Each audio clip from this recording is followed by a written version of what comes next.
you need some isopropyl alcohol, and the higher the percentage, the better. Okay. You certainly don't want to use any. I'm going to oxygen and acetylene weld a butt joint of 1/8 of an inch thick mild steel in the horizontal position. That's like this across. And it's oxygen and acetylene welding with fire. Oxygen and acetylene fire welding with a flame of fire is a classic way of welding. It's how they used to make ships, boats, cars, and other things a long time ago. So I'm doing it with a Lincoln Porta-Torch. I paid $335 for that at Lowe's department store. No, Lowe's Home Improvement Carpenter store in America, United States, and Tennessee, and so the red hose goes to the acetylene and the green hose goes to the oxygen.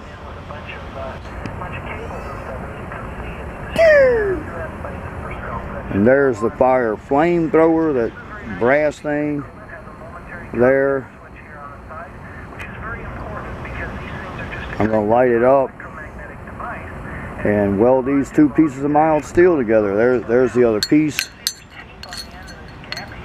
And let me set the camera down and get to this. Not in the best of shape, and this certainly isn't, but it's still reasonably. Let me zoom this in a tad. Especially since I'm careful with it, you might want to actually go ahead and refresh that tape if your unit has it. I have a Radio Shack demagnetizer that actually let me zoom it out first. On the end of its wand. So they're a little bit different. You can probably pick one of these up on eBay pretty about. Let me light the acetylene up. First you gotta turn it on. Before we get started, I want to make perfectly clear that this video turn the acetylene on. Light it. It's not for DAT machines, it's not for I'm going to turn the oxygen on. And it turns, both these, acetylene and oxygen turns counterclockwise. You get a neutral flame. You should certainly do what you think is right for your equipment. If you don't like this video, then I'm sure there are plenty of others out there that you can watch. Likewise, I'm going to give it a little bit more acetylene. And a little bit more oxygen. There it is. Now I gotta clamp these two pieces of steel together. Well, they're hot. The brick's hot. Well, you're certainly free to watch it and learn. Now, I shot this video once with the Technics RSM218 that's sitting over there on the pile of stuff that I'm halfway working on at the moment. But I didn't really well, there it is. So I'm going to reshoot the video, and this time let me put them together. Okay. Now, this is an auto-reversing tape deck, and if your tape deck differs from this one, this is a classic way of welding, man. Just simply hit it with a fire. Well, let me get the steel warmed up. So please keep that in mind. In particular, an auto stop unit is only going to have one pinch roller.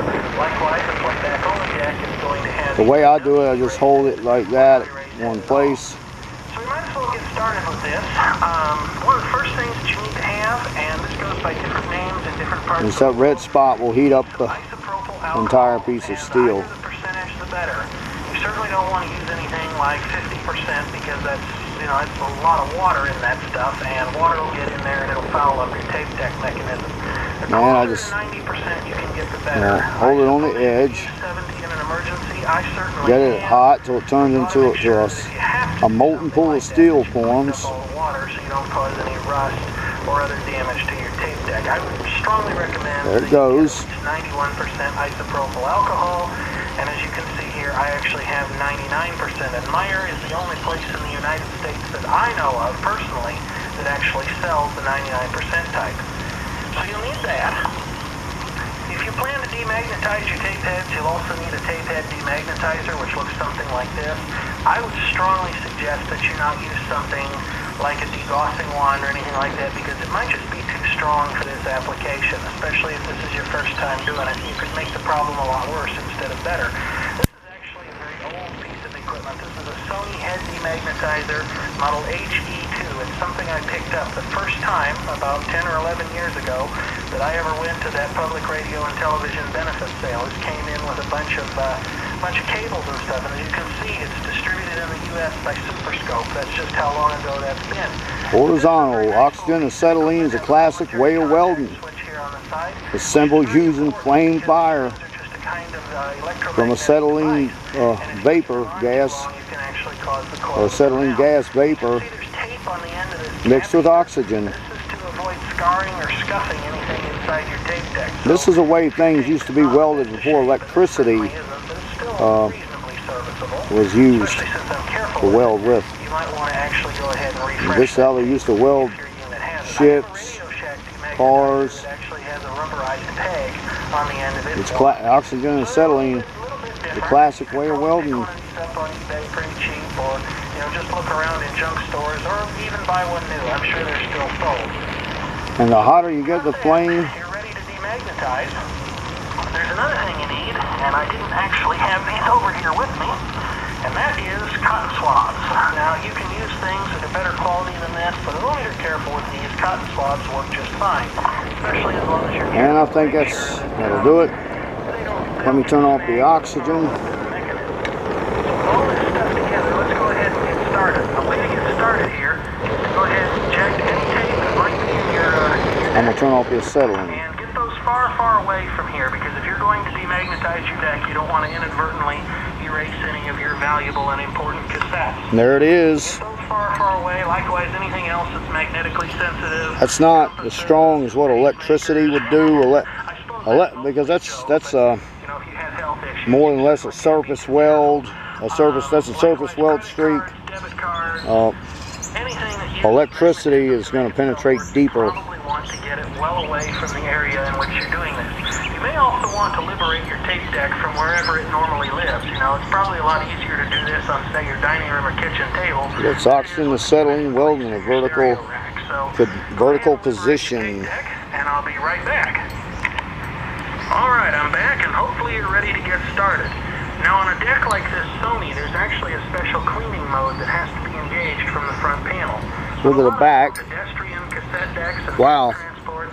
Looks like it's about like 50–60% penetration. In a fast forward or even a playback mode while you're doing this.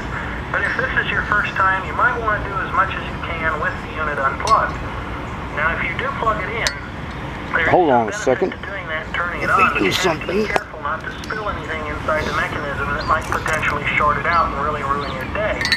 Because cleaning things like catch-in knives into that burnt oxidation off there.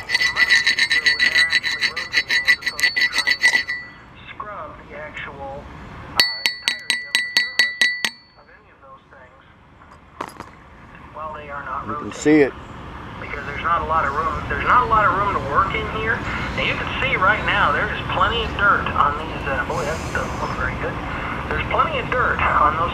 Several people ask me about doing a video on head cleaning and demagnetization for cassette decks.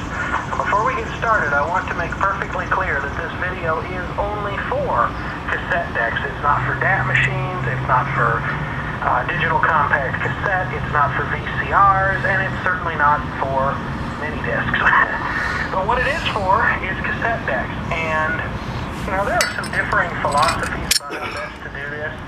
You should certainly do what you think is right for your equipment. If you don't like this video, then I'm sure there are plenty of others out there that you can watch.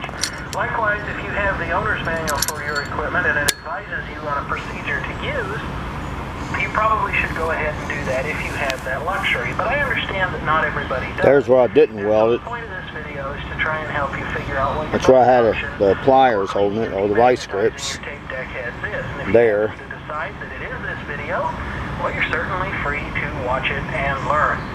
Now, I shot this video once with the Technics RSM218 that's sitting over there on the pile of stuff that I'm halfway working on at the moment.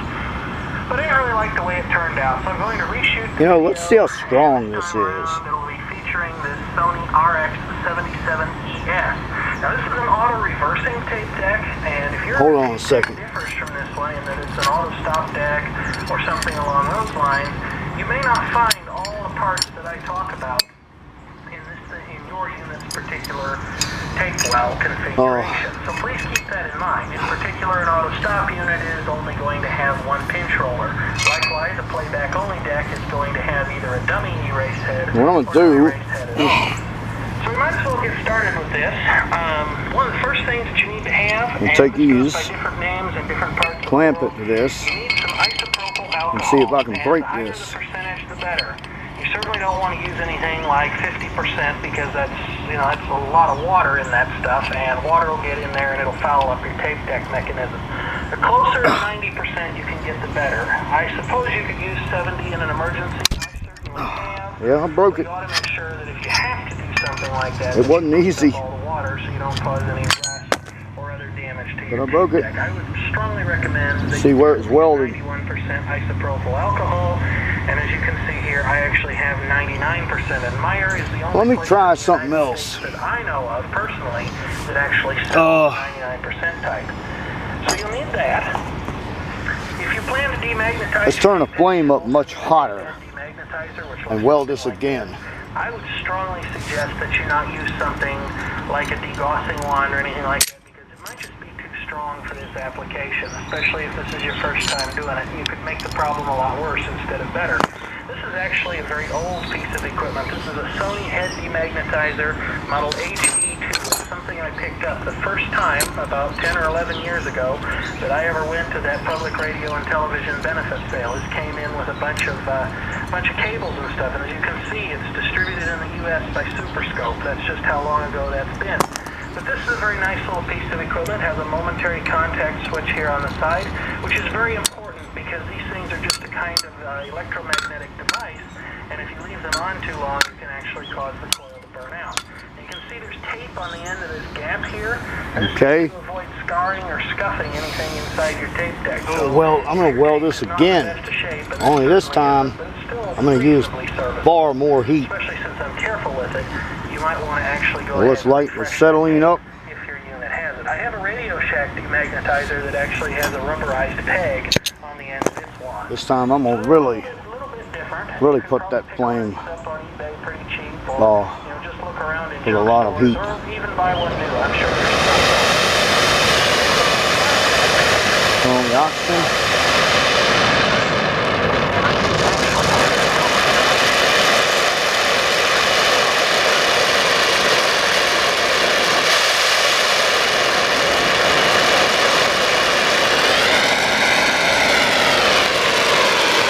Very neutral flame.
moisturized with the 99% isopropyl. Now look at the weld streak. And I'm going to go over here and do this capstan drive. I think you're going to have a problem breaking this one. Be careful not to let it get tangled up in the mechanism as I scrub, because otherwise it may pull the head right That off your thing is penetrated deep. part of the mechanism where you really don't want it to be. And as you can see right there, can't see it too well, but there's definitely a lot of dirt coming off of that thing. And unfortunately, I got a little It's bit of hot, cotton man. I swab shouldn't on be there, holding but that close to that camera. you can see that that thing is starting to look cleaner than it did, but there's still a long way to go here towards an improvement. Now be kind of certainly do what you think is right for your equipment. If you don't like this video, then I'm sure there are plenty of others out there that you can watch. Likewise, if you have the owner's manual for your equipment and it advises you on a procedure to use, you probably should go ahead and do that. If you look at the weld streak. I understand that not everybody does. And so the point of this video is to try and help you figure out what your best So you can tell that's penetrated because the molten steel has kind of run down on the bottom. Well, you're certainly free to watch it and learn. Now, I shot this video once with the Technics RSM218 that's sitting over there on the pile of stuff that I'm halfway working on at the moment. But I didn't really like the way it turned out, so I'm going to reshoot the video, and this time around it'll be featuring this Sony RX77ES. Now this is an auto-reversing tape deck, and if your tape deck differs from this line, that it's an auto-stop deck or something along those lines, you may not find all the parts that I talk about. Turn it over. In your unit's particular. 80% penetration. So please keep that in mind. In particular, an auto-stop unit is only going to have one pinch roller. Likewise, a playback-only deck is going to have either a dummy erase head or no erase head at all. So you see where I didn't weld it there. One of the first things that you need to have. You see how open it is, but on down through there, it's like sealed. Alcohol, and the higher the percentage, the better. You certainly don't want to use anything like 50% because that's a lot of water in that stuff, and water will get in there and it'll foul up your tape deck mechanism. The closer to 90% you can get, the better. I suppose you could use 70 in an emergency. I certainly have, but you ought to make sure that if you have to do something like that, that you've cleaned up all the water so you don't cause any rust or other damage to your tape deck. I would strongly recommend that you get at least 91% isopropyl alcohol, and as you can see here, I actually have 99%